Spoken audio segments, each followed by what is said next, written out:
এই প্রচন্ড শীতে আমাদের শরীরের জন্য ভীষণ উপকারী একটি খাবার হচ্ছে ভেজিটেবল এগ স্যুপ। আর এখন যেহেতু শীতকাল বিভিন্ন রকমের ভেজিটেবল পাওয়া যাচ্ছে, তাই পছন্দমতো ভেজিটেবল দিয়ে মাত্র ১০ মিনিটেই ঝটপট তৈরি করে নিতে পারবেন, যেটা খেতে হবে দুর্দান্ত স্বাদের।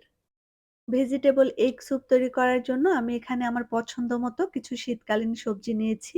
এখানে আমি 1/4 কাপ টমেটো কুচি, 1/4 কাপ ক্যাপসিকাম কুচি, 1/2 কাপ গাজর কুচি, ২ টেবিল চামচ পরিমাণ পেঁয়াজ কলি কুচি, 1/3 কাপ পরিমাণ ভুট্টার দানা এবং 1/4 কাপ পরিমাণ মটরশুঁটি নিয়েছি। আর এখানে একটা বাটিতে আমি রুম টেম্পারেচারে থাকা ২ টা ডিম ভেঙে নিয়েছি। এটাকে আমি খুব ভালোভাবে ফেটিয়ে নেব। আরেকটা বাটিতে 1/3 কাপ পরিমাণ পানি নিয়ে এর মধ্যে আমি ৩ টেবিল চামচ পরিমাণ কর্নফ্লাওয়ার মিশিয়ে নিয়েছি। এখন এই মিশ্রণগুলোকে এক সাইডে রেখে দেব। এগুলোকে আমি পরবর্তীতে স্যুপ তৈরিতে ইউজ করব। স্যুপ তৈরি করার জন্য প্রথমে চুলায় একটা প্যান বসিয়ে দিয়ে দিয়েছি ১ টেবিল চামচ পরিমাণ সানফ্লাওয়ার অয়েল এবং ১ টেবিল চামচ পরিমাণ বাটার। চাইলে কিন্তু এখানে সয়াবিন তেলটাও দিতে পারবেন।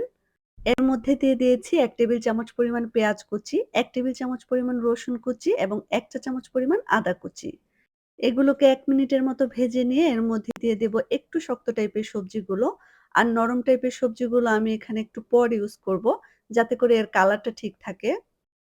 এর মধ্যে দিয়ে দেব ১ চা চামচ পরিমাণ লবণ এবং 1/3 চা চামচ পরিমাণ গোলমরিচের গুঁড়া। এখন সবকিছু একসাথে মিশিয়ে এটাকে ১ থেকে ২ মিনিটের মতো রান্না করব।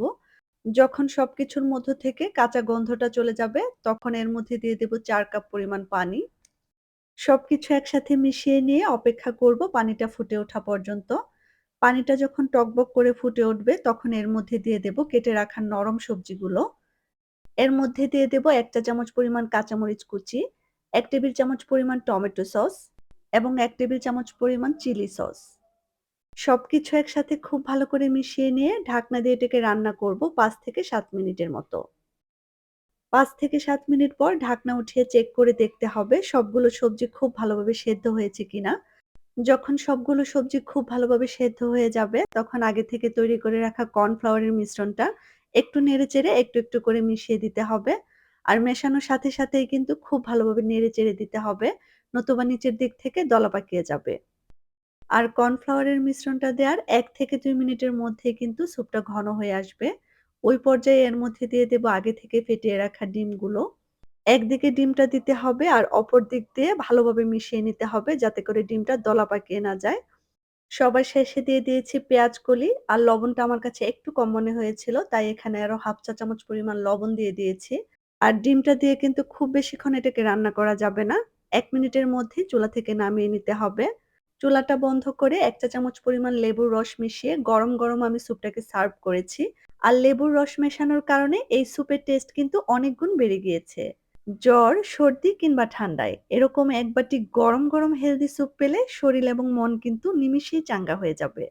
আশা করছি আমার আজকের এই সহজ রেসিপি আপনাদের ভালো লেগেছে। আর রেসিপি ভালো লাগলে চ্যানেল সাবস্ক্রাইব করে নিয়মিত চ্যানেলের সাথেই থাকবেন।